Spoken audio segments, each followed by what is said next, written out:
السلام علیکم ورحمۃ اللہ وبرکاتہ۔ محترم ناظرین،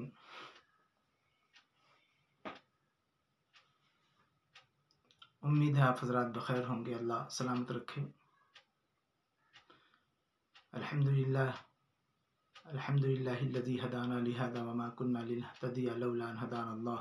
رب اشرح لی صدری ویسر لی امری واحلل عقدۃ من لسانی یفقہوا قولی۔ ربی زدنی علما ربی زدنی علما۔ میرے محترم بزرگوں اور ساتھیوں، نوجوان دوستوں، اللہ تبارک و تعالیٰ کا احسان ہے کہ اللہ رب العزت نے ایمان کی دولت سے نوازا ہے اور ساتھ ہی ساتھ علم کی دولت سے بھی نوازا ہے۔ یہ اللہ کا احسان ہے ہم پر، لیکن بہت ہی چھوٹا ہوں، علمی اعتبار سے بہت ہی کم درجے کا ہوں۔ ہمارے اساتذہ الحمدللہ ابھی حیات سے ہیں۔ اصل میں بات عرض کرنی ہے کہ عام طور سے ہمارے بیچ، ہم جن کے بیچ، علماء جن کے بیچ رہتے ہیں، عوام کے بیچ رہتے ہیں، جن کا عوام سے واسطہ پڑتا ہے، بالخصوص مسجد کے ائمہ حضرات کا، تو طرح طرح کے واقعات سامنے آتے ہیں، پیش آتے ہیں۔ انہی موضوعات پر گفتگو کرنی ہے۔ سب سے پہلے تو میں عوام سے کہوں گا کہ آپ کو اگر کوئی بات پوچھنی ہو تو آپ علماء سے رابطہ کریں، علماء کے پاس جائیں۔ دین کی بات، مسائل پوچھنے ہوں۔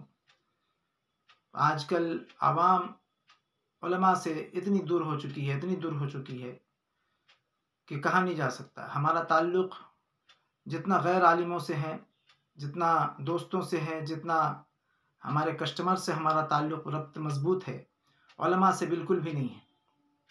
میرے دوست بزرگوں، جہاں ہم اپنا رابطہ اپنے کسٹمر سے رکھتے ہیں، اپنے دوستوں سے رکھتے ہیں، چائے پینے والے دوستوں سے رکھتے ہیں، اپنے رشتہ داروں سے رکھتے ہیں، علماء سے بھی ہم جڑے رہیں، اور علماء سے جڑے رہیں گے تو ہمارا دین مضبوط رہے گا۔ جیسے ہم اپنے تعلقات کو مضبوط کرنے کے لیے اپنے دوستوں سے، اپنے کسٹمر سے جڑے رہتے ہیں، اسی طریقے سے ہم علماء سے دین کو مضبوط کرنے کی نیت سے جڑیں۔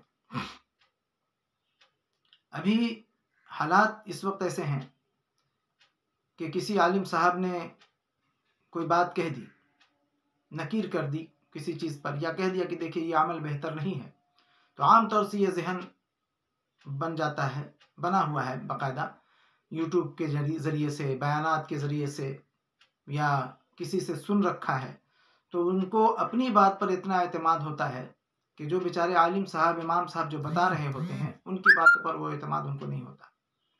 بہرحال میرے دوست بزرگوں، بالکل نیٹ کا دور ہے، ساری چیزیں نیٹ میں پائی جا رہی ہیں، لیکن پھر بھی علماء کی عزت، ان کا احترام، ان سے لگاؤ، ان سے ہمارا رشتہ جو ہونا چاہیے وہ ان سے کہیں زیادہ ہونا چاہیے، اور ان سے کہیں زیادہ مضبوط ہونی چاہیے، اور ان کی باتوں پر ان سے کہیں زیادہ اعتماد ہونا چاہیے۔ عام طور سے بہت سارے مسائل پیش آتے ہیں، جو امام صاحب نے کچھ بتایا اور یوٹیوب میں کچھ ہے۔ ہم یوٹیوب کے چکر میں نہ پڑیں، خدا کے واسطے۔ ہم عالم کی بات، امام صاحب کی بات سنے ہیں، ہمیں یقین نہیں آ رہا، ہم کسی اچھے عالم سے ملیں، اور اس عالم سے ملے جو درس و تدریس سے لگا ہو، اچھے عالم سے ملے جو حدیث و قرآن کا درس دینے والا ہو، پڑھانے والا ہو، مدرسے سے جڑا ہو۔ ان سے جا کر مسائل پوچھیں، انشاءاللہ آپ کی غلط فہمی دور ہو جائے گی۔ مثال کے طور پر نماز کے بعد دعا کرنا، چھوٹے چھوٹے مسائلوں میں جو فروعات ہیں، جس میں ناجائز اور جائز کا کوئی مسئلہ نہیں ہے، جس میں بہتر کا مسئلہ ہے اور کمتر کا مسئلہ ہے۔ اسی طریقے سے جنازہ کی بعد دعا، جنازہ کی بعد، جنازہ ایک خود دعا ہے، جنازہ کی نماز خود دعا ہے، لیکن آپ ایسی جگہ چلے گئے، پھنس گئے، جہاں اس کا بچہ رو رہا ہے، مرنے والے کے گھر والے رو رہے ہیں، آپ سے کہا کہ حضرت دعا کر دیجیے، آپ کیا کریں گے اس وقت؟ تو آپ نے اگر ہاتھ اٹھا کے دعا کر دیا تو کیا حرام ہو گیا؟ تو ایسی چیزوں میں عوام جو ہے علماء سے کٹ جاتی ہے۔ جو عوام دین سے قریب ہوئی ہو، کسی سے سن رکھا ہے، پڑھ رکھا ہے، ایسے لوگ بدگمانی بھی پھیلاتے ہیں، اس سے شکایت، اس سے شکایت۔ آپ کو برا لگا، آپ امام صاحب سے ملیے، امام صاحب سے کوئی بھی ایسا عمل جو آپ کو ناگوار گزرے، آپ امام صاحب سے، اس عالم صاحب سے آپ ان سے ملاقات کیجئے، بیٹھ کر کے ان سے مسئلہ پوچھیے۔ بعض مرتبہ مسائل کچھ ہوتے ہیں، مصلحتاً کچھ کیا جاتا ہے۔ میرے بھائیوں، نماز یا وضو جو بھی ہے، وضو میں 4 فرض ہے۔ مثال کے طور پر وضو میں 4 فرض ہے نا؟ تو آپ وضو کیسے کرتے ہیں؟ ناک میں پانی ڈالتے ہیں، سنتیں وغیرہ سب ادا کرتے ہیں، لیکن آپ کے پاس وقت نہیں ہے تو آپ انہی 4 فرض کو ادا کر لیں گے، آپ کی وضو ہو جائے گی۔ اتنا بھی وقت نہیں ہے یا کوئی عذر ہے تو تیمم کر لیں۔ تو میرے دوستو، اسلام نے جو ہے نا بڑی کشادگی رکھی ہے۔ اسلام جو ہمارا مذہب ہے وہ اس میں بڑی کشادگی ہے، بڑی فراوانی ہے۔ ایسی بات نہیں ہے کہ یہ بتا دیا تو یہی کرنا ہے آپ کو، اس کے علاوہ کچھ نہ کرو، کام نہیں چلے گا۔ اتنی سختی نہیں ہے ہمارے دین میں۔ ہمارے دین میں بڑی آسانیاں ہیں الحمدللہ، اور بڑی کشادگی ہے۔ اپنے دلوں کو تھوڑا کشادہ کرے۔ اور یہ جو تنگی آتی ہے نا، یہ صرف علم نہ ہونے کی بنیاد پر آتی ہے، علم کی کمی کی بنیاد پر ہوتی ہے۔ اور پھر ہم ایک دوسرے کو نشانہ بناتے ہیں، پھر عالم صاحب کی، امام صاحب کی جا کے غلط فہمی کے شکار ہو کر کے وہاں پہ شکایت آپس میں ایک دوسرے میں چیمی گوئیاں کرتے ہیں۔ یہاں تک کہ مسجدوں میں نماز پڑھنا چھوڑ دیتے ہیں کہ امام صاحب تو غلط بیانی کرتے ہیں۔ بے شک امام صاحب ہو سکتا ہے ان سے غلطی ہو سکتی ہے، انسان ہے، بالکل ہو سکتی ہے، لیکن اگر ایک عالم ہے، معتبر عالم ہے، تو وہ کسی مصلحت کی بنیاد پر بھی کوئی مسئلہ بیان کرتا ہے۔ مثال کے طور پر جو آپ کے سامنے رکھا کہ جنازے کے بعد دعا کر دی، یا کسی عمل سے آپ کو، مثال کے طور پر ہماری مسجد میں ایک مرتبہ یوں ہوا کہ ایک شخص کا معمول تھا کہ وہ طلوع آفتاب کے وقت قرآن پڑھا کرتا تھا۔ تو قرآن کی تلاوت غروب آفتاب، طلوع آفتاب کے وقت کوئی حرج نہیں، آپ کر سکتے ہیں تلاوت۔ لیکن ہمارے مسجد میں معمول ہے، آپ کر رہے ہیں برابر، تو ہم نے ایک دن ان سے کہا کہ میرے بھائی تھوڑا سا 2-4 منٹ انتظار کر لیا کرو، اس وقت اسٹاپ کر دیا کرو۔ میں نے یہ نہیں کہا کہ یہ ناجائز ہے اس وقت پڑھنا، بالکل جائز ہے، میں بھی کہہ رہا ہوں بالکل جائز ہے، لیکن طلوع ہو رہا ہے، غروب ہو رہا ہے، تو اس وقت کوئی عمل جو بہتر، جو عبادت ہے، چونکہ نماز آپ نہیں پڑھتے ہیں، تو جو عبادت ہے، قرآن کی تلاوت عبادت ہے، تو بہتر یہ ہے کہ تھوڑا سا رک جائیں، صبر کر لیں۔